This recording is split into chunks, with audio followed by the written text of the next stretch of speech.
በቱርክ ዋና ከተማ ኢስታንቡል ከሚገኙት የካቶሊክ አብያተ ክርስቲያናት መካከል ሁለተኛው ትልቁ ካቴድራል እንደሆነ የሚነገርለት ነው። የመንፈስ ቅዱስ ካቴድራል።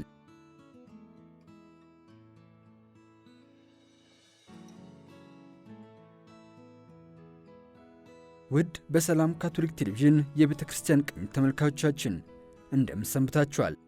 በዛሬው ዓለም አቀፍ የቤተ ክርስቲያን ቅኝት ፕሮግራማችን በቱርክ ከሚገኙት ጥቂት የካቶሊክ ቤተ ክርስቲያን ካቴድራሎች መካከል አንዱ የሆነውን የኢስታንቡል ሊቀ ጳጳስ መቀመጫና በበርካታ ርዕሳነ ሊቃነ ጳጳሳት የተጎበኘውን የመንፈስ ቅዱስ ካቴድራል ልናስቃኛቸው ወደድን።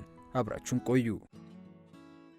የባሮክ ስነ ሕንፃ ጥበብ የሚንጸባረቅበት የመንፈስ ቅዱስ ካቴድራል የታነጸው በ19ኛው ክፍለ ዘመን አጋማሽ በፈረንጆቹ 1846 ነው። ካቴድራሉን ያሳነጹት ፈረንሳዊ ሊቀ ጳጳስና ከፈረንጆቹ 1835 እስከ 1855 ሐዋርያዊ አስተዳደር በመሆን ያገለገሉትና በዚሁ ካቴድራል የተቀበሩት ሊቀ ጳጳስ ጁሊየን ሂሌሮ ናቸው። የካቴድራሉን ስነ ሕንፃ ንድፍ ያወጡትም የስዊስ ጣሊያን አርክቴክት ጋስፓሬ ፎሳቲና ጣሊያናዊ አርክቴክት አቺል ቦታዚ ናቸው። የስዊስ ጣሊያን አርክቴክት ጋስፓሬ ፎሳቲ በቱርክ ኢስታንቡል የምዕራባውያን የኪነ ሕንፃ ንድፍ የሚንጸባረቅባቸው ሥራዎች ሲሰሩ የመጣ ሁለተኛው አውሮፓዊ የስነ ሕንፃ ባለሙያ ነው። በከተማ ከዚህ ካቴድራል በተጨማሪ ቤተክርስቲያንና ሌሎች የስነ ሕንፃ ሥራዎች ላይ አሻራውን አሳርፏል። ይኸው የስነ ሕንፃ ባለሙያ አሻራውን ካሳረፈባቸው ሥራዎች መካከል ሃጊያ ሶፊያ የሚጠቀስ ነው። ሃጊያ ሶፊያ በ6ኛው ክፍለ ዘመን በባይዛንታዊው ንጉሠ ነገሥት ጀስቲኒያን ቀዳማዊ የታነጸና ለ500 ዓመታትም ከዓለማችን ታላላቅ ቤተ ክርስቲያናት መካከል አንዱ መሆን የቻለ ነበር። የቀድሞዋ ኮንስታንቲኖፕል የአሁኗ ኢስታንቡል በፈረንጆቹ 1453 በኦቶማን ቱርኮች ስትወረር ይኸው ቤተ ክርስቲያንም ወደ መስጊድነት ተቀይሯል። ሃጊያ ሶፊያ በመስጊድነት እስከ ፈረንጆቹ 1931 ካገለገለ በኋላ ለ4 ዓመታት ተዘግቶ በ1935 ሙዚየም በመሆን ተከፍቷል። በፈረንጆቹ 2020 በቱርክ መንግሥት ውሳኔ ይኸው በመጀመሪያ የምስራቅ ኦርቶዶክስ ቤተ ክርስቲያን ቀጥሎም መስጊድና በኋላም ሙዚየም የሆነው ሃጊያ ሶፊያ በአሁኑ ወቅት መስጊድ በመሆን እያገለገለ ይገኛል። መስጊድ እንዲሆን በተላለፈው ውሳኔ የካቶሊክ ቤተክርስቲያን ርዕሰ ሊቃነ ጳጳሳት ፍራንሲስኮስ ሐዘናቸውን ሲገልጹ በዓለም አቀፍ ደረጃም ተቃውሞዎች ተነስተው ነበር።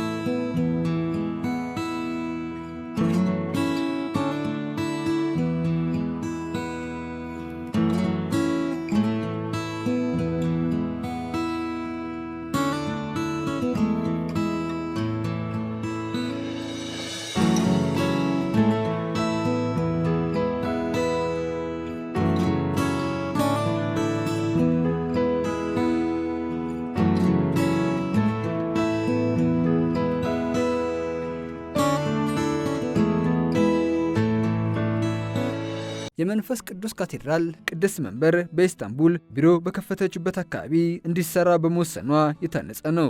የካቴድራሉ ሕንጸት በፈረንጆቹ 1845 ጀምሮ ከአንድ ዓመት ሕንጸት በኋላ ማለትም በ1846 የተጠናቀቀ ነው። ካቴድራሉ ታንጾ ሲያበቃም በፊት በሌሎች የካቶሊክ ቤተክርስቲያን በሚገኝበት አካባቢ ይኖሩ የነበሩ ክርስቲያኖች በዚህም ካቴድራል አካባቢ መኖር ጀምረዋል። የመንፈስ ቅዱስ ካቴድራል በገንዘብ ጥረት ምክንያት የታነጸበት የስነ ሕንፃ መሳሪያዎች ጥራት አነስተኛ የነበረ በመሆኑ በፈረንጆቹ 1865 የተከሰተው የመሬት መንቀጥቀጥ ጉዳት አደርሶበታል። በዚሁ ዓመትም የካቴድራሉ እድሳት መካሄድ ጀምሯል። እድሳቱ በተመሳሳይ ዓመት በዲሴምበር ወር ላይ የተጠናቀቀ ቢሆንም የስነ ሕንፃ ባለሙያዎቹ መልሶ ለማነጽ አስበው አንዱ ባለሙያ ጡረታ በመውጣቱ መልሶ የማነጽ ሐሳቡ ለጊዜው ተትቷል። መልሶ ሕንጸቱ አባ አንቷን ጆርጂዮቪች በሚባሉ ካህን ቀጥሏል። በፈረንጆቹ 1876 የካቴድራልነት ማዕረጉን ያገኘው የመንፈስ ቅዱስ ካቴድራል ከዚህ በኋላ በርካታ የእድሳት ሥራዎች ተደርገውለታል። የካቴድራሉ ደወሎች በፈረንጆቹ 1922 ከጣሊያን ሲመጡ መንፈሳዊ ምስሎቹም በ1980 ሙሉ እድሳት ተደርጎላቸዋል። በፈረንጆቹ 1989 ካቴድራሉን የማስተዳደር ኃላፊነትም ለሳሌዚያን ዶን ቦስኮ ገዳም ተሰጠ። 3 መተላለፊያዎች ያሉት ካቴድራል የጎን ግድግዳዎቹ ከዋናው ቤተ መቅደስ በተጨማሪ የሚገኙትን ሌሎች አነስተኛ ቤተ ጸሎቶችን ከግንዛቤ በማስገባት በመንፈሳዊ ምስሎች ያጌጡ ናቸው። ከዋናው ቤተ መቅደስ በላይም መንፈስ ቅዱስ ሲወርድ የሚያሳይ ምስል ይታያል።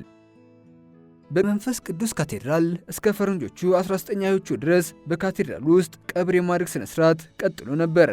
በዚህም በካቴድራል ውስጥ ቀብር የማድረግ ስነ ስርዓት ካቴድራሉን ያሳነጹት ፈረንሳዊ ሊቀ ጳጳስ ጁሊየን ሄሬሮን ጨምሮ ሌሎች ካቶሊካውያን ተቀብረዋል።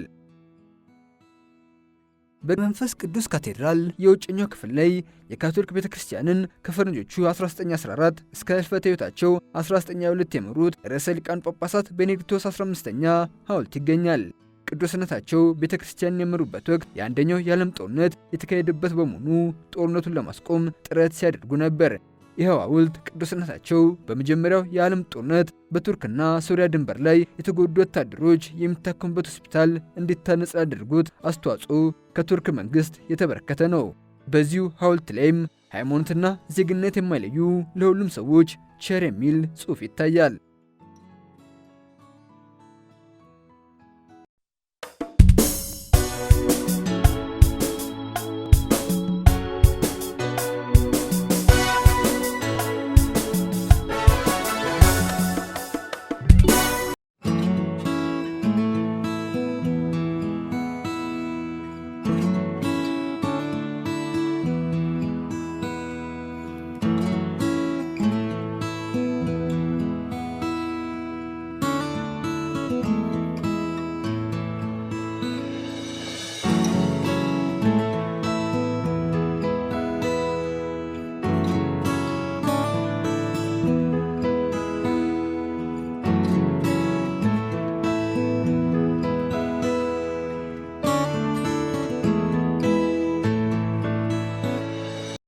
በቱርክ ኢስታንቡል ከተማ የሚገኘው የመንፈስ ቅዱስ ካቴድራል በበርካታ የካቶሊክ ቤተክርስቲያን ርዕሳነ ሊቃነ ጳጳሳት የተጎበኘ ነው። በመጀመሪያ ይህንን ካቴድራል የጎበኙት ርዕሰ ሊቃነ ጳጳሳት ጳውሎስ ስድስተኛ ናቸው። ከእርሳቸው ቀጥለው ርዕሰ ሊቃነ ጳጳሳት ቅዱስ ዮሐንስ ዳግማዊ በፈረንጆቹ 1979 ጎብኝተውታል። ርዕሰ ሊቃነ ጳጳሳት ቤኔዲክቶስ 16ኛ በ21ኛው ክፍለ ዘመን ካቴድራሉን የጎበኙት የመጀመሪያው መንፈሳዊ መሪ ሆኗል። ርዕሰ ሊቃነ ጳጳሳት ፍራንቺስኮስ እንዲሁ በፈረንጆቹ 2014 ካቴድራሉን ጎብኝተውታል። የፈረንጆቹ 2005 በዓለም አቀፍ ደረጃ የክርስትና ሃይማኖት ጸሎተ ሃይማኖት የተጻፈበት የመጀመሪያው የኒቅያ ጉባኤ 1700ኛ ዓመት ጉባኤው በተደረገበት ቱርክ ውስጥ መከበሩ የሚታወስ ነው።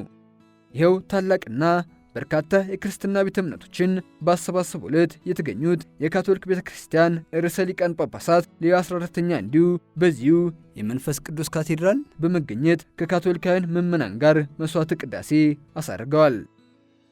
በቱርክ ዋና ከተማ ኢስታንቡል የሚገኘውና በከተማዋ ካሉት የካቶሊክ ቤተ ክርስቲያን አብያተ ክርስቲያናት መካከል ሁለተኛው ትልቁ ካቴድራል የሆነው የመንፈስ ቅዱስ ካቴድራል በካቶሊክ ቤተ ክርስቲያን ርዕሳነ ሊቃነ ጳጳሳት ብቻ ሳይሆን በአሁኑ ጊዜ በበርካታ ነጋዴያንና ቱሪስቶች የሚጎበኝ ነው። ካቴድራሉ የኢስታንቡል ሀገረ ስብከት ሊቀ ጳጳስ መቀመጫ በመሆንም መንፈሳዊ አገልግሎቱን በሮቹን አልፎ ለሚመጡ ምዕመናን በመስጠት ላይ የሚገኝ ነው። ውድ በሰላም ካቶሊክ ቴሌቪዥን የቤተ ክርስቲያን ቅኝት ተመልካቾቻችን በዛሬው ዓለም አቀፍ የቤተ ክርስቲያን ቅኝት ፕሮግራማችን በቱርክ ኢስታንቡል ከሚገኙት የካቶሊክ ቤተ ክርስቲያን ካቴድራሎች መካከል አንዱ የሆነውን የአሁኑ ርዕሰ ሊቃነ ጳጳሳት ሌዮ 14ኛን ጨምሮ በሌሎች በርካታ የቤተ ክርስቲያኗ መሪዎች የተጎበኘውና አሁንም ድረስ መንፈሳዊ አገልግሎት እየሰጠ የሚገኘውን የመንፈስ ቅዱስ ካቴድራል ባያችሁት መልክ አስቀኝናችሁ። በቀጣይ በሌላ የቤተ ክርስቲያን ቅኝት እስከምንገናኝ ቸር ያቆየን በማለት በዚሁ ተሰናበትን።